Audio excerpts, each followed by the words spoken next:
ಬಹಳ ಸುಲಭವಿದೆ voter ID ತಿದ್ದುಪಡಿ. ಮನೆಯಲ್ಲೇ ಕುಳಿತು ಸರಿ ಮಾಡಬಹುದು. ವಿಜಯ ಕರ್ನಾಟಕ ವೆಬ್ ವೀಕ್ಷಕರಿಗೆ ನಮಸ್ಕಾರ.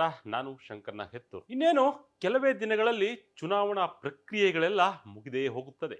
ಕೈಯಲ್ಲಿ ಮತದಾರರ ಗುರುತಿನ ಚೀಟಿ ಇಲ್ಲ, ವಿವರಗಳು ಸರಿ ಇಲ್ಲ. ಹಾಗಾದ್ರೆ ಗುರುತಿನ ಚೀಟಿ ಪಡೆಯುವುದು ಹೇಗೆ, ಸರಿ ಮಾಡುವುದು ಹೇಗೆ ಎಂಬ ಚಿಂತೆ ನಿಮ್ಮಲ್ಲಿ ಕಾಡ್ತಾ ಇದೆಯಾ? ಹಾಗಿದ್ರೆ ಆ ಚಿಂತೆಯನ್ನು ಬಿಟ್ಬಿಡಿ. ಇನ್ನೂ ಕಾಲ ಮಿಂಚಿಲ್ಲ. ನೀವೇ ಕೂತಲ್ಲೇ ಮತದಾರ ಚೀಟಿಯ ನೋಂದಣಿ ಅಥವಾ ತಿದ್ದುಪಡಿಯನ್ನು ಆರಾಮವಾಗಿ ಮಾಡಬಹುದು.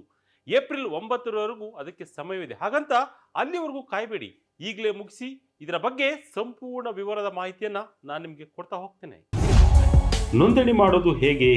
ಹಾಗಾದ್ರೆ ನೋಂದಣಿ ಮಾಡೋದು ಹೇಗೆ ಅನ್ನೋದನ್ನ ನೋಡೋದಾದ್ರೆ, ಮೊದಲಿಗೆ ಫಾರ್ಮ್ಸ್ 6 ಅನ್ನ ಭರ್ತಿ ಮಾಡಬೇಕಾಗುತ್ತೆ. ಅದಾದ ನಂತರ ಮತದಾರರ ಗುರುತಿ ಚೀಟಿಯಲ್ಲಿ ತಿದ್ದುಪಡಿಗಳಿದ್ದರೆ ಫಾರ್ಮ್ 8 ಅನ್ನು ಭರ್ತಿ ಮಾಡಬೇಕು. ಇಲ್ಲಿ ಕಾಣುವ ಲಿಂಕ್ ಅನ್ನು ಅರ್ಜಿಗಳನ್ನು ಡೌನ್ಲೋಡ್ ಮಾಡಿಕೊಳ್ಳಬಹುದು. ಭರ್ತಿ ಮಾಡಿದ ಅರ್ಜಿಗಳನ್ನು ಚುನಾವಣಾ ನೋಂದಣಾ ಅಧಿಕಾರಿ ಅಥವಾ ಬೂತ್ ಮಟ್ಟದ ಅಧಿಕಾರಿಗಳಿಗೆ ನೇರವಾಗಿ ಸಲ್ಲಿಸಬಹುದು. ಕೊನೆಯ ದಿನ ಹತ್ತಿರ ಇರುವುದರಿಂದ ಅಂಚೆ ಮೂಲಕ ಕಳಿಸುವ ಅವಕಾಶವನ್ನು ಬಳಸಬೇಡಿ.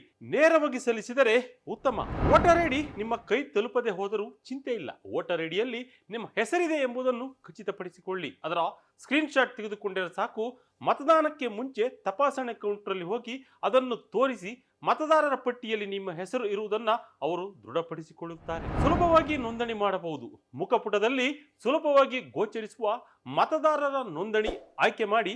ಹೊಸಬರಾಗಿದ್ದರೆ ವೈಯಕ್ತಿಕ ಡಿಜಿಟಲ್ ಸಹಾಯಕ ವೋಟರ್ ಮಿತ್ರ ಜೊತೆ ಸಂವಹನ ನಡೆಸಲು ಕೇಳುತ್ತದೆ. ಅದು ನಿಮಗೆ ದಾರಿ ತೋರುತ್ತದೆ. ಮೊದಲಿಗೆ ನಿಮ್ಮ ಮೊಬೈಲ್ ಸಂಖ್ಯೆಯನ್ನು ನೋಂದಾಯಿಸಬೇಕು. ರಾಜ್ಯ, ವಿಧಾನಸಭಾ ಕ್ಷೇತ್ರ, ಹುಟ್ಟಿದ ದಿನಾಂಕ ಮತ್ತು ಸಂಬಂಧಿತ ಜನನ ಪುರಾವೆಗಳನ್ನು ಭರ್ತಿ ಮಾಡಬೇಕು.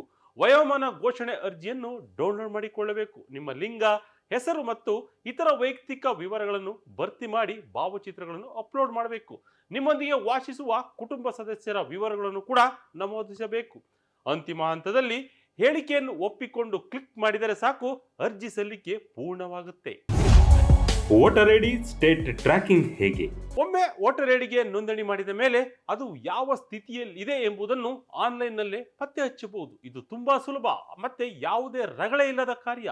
ನೀವು ಈಗಾಗಲೇ ಎಪಿಕ್ ಕಾರ್ಡ್ ನೋಂದಣಿಗಾಗಿ ಬಳಸುವ ವೆಬ್ಸೈಟ್ ನಲ್ಲೇ ಟ್ರ್ಯಾಕ್ ಅಪ್ಲಿಕೇಶನ್ ಸ್ಟೇಟಸ್ ಟ್ಯಾಬ್ ಮೇಲೆ ಕ್ಲಿಕ್ ಮಾಡಿದರೆ ಅಲ್ಲಿ ಮಾಹಿತಿ ಕೂಡ ಲಭ್ಯವಾಗುತ್ತೆ. ಅದಿಲ್ಲವಾದರೆ ಮತದಾರರ ಸಹಾಯವಾಣಿ ಸಂಖ್ಯೆ 1950ಗೆ ಕರೆ ಮಾಡಬಹುದು. ನಮ್ಮ ಆದ್ಯತೆಗೆ ಭಾಷೆಯ ತಕ್ಕಗೆ ಆಯ್ಕೆ ಮಾಡಿ.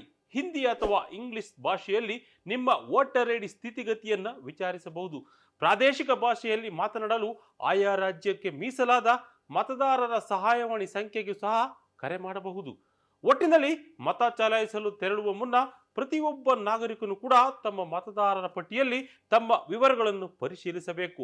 ಹೆಸರು ಸರಿ ಇದೆಯೇ ಒಮ್ಮೆ ನೋಡಿಕೊಂಡರೆ ಒಳ್ಳೆಯದು. ಅದು ಕೂಡ ವೆಬ್ಸೈಟ್ ಅಥವಾ ಮತದಾರರ ಸಹಾಯವಾಣಿ ಅಪ್ಲಿಕೇಶನ್ ನಲ್ಲಿ ಮುಕ್ತವಾಗಿ ಲಭ್ಯವಿರುತ್ತೆ. ಇದು ಈ ಹೊತ್ತಿನ ವಿಶೇಷ. ಇದೇ ರೀತಿಯ ಹಲವು ವಿಶ್ಲೇಷಣೆ, ಮಾಹಿತಿಯಷ್ಟೇ ಅಲ್ಲ, ಮನೋರಂಜನೆಯ ವಿಡಿಯೋಗಳಿಗಾಗಿ ವಿಜಯ ಕರ್ನಾಟಕ ವೆಬ್ಸೈಟ್, ಫೇಸ್ಬುಕ್ ಹಾಗೂ ಯೂಟ್ಯೂಬ್ ಪೇಜ್ ಫಾಲೋ ಮಾಡಿ. ಧನ್ಯವಾದಗಳು.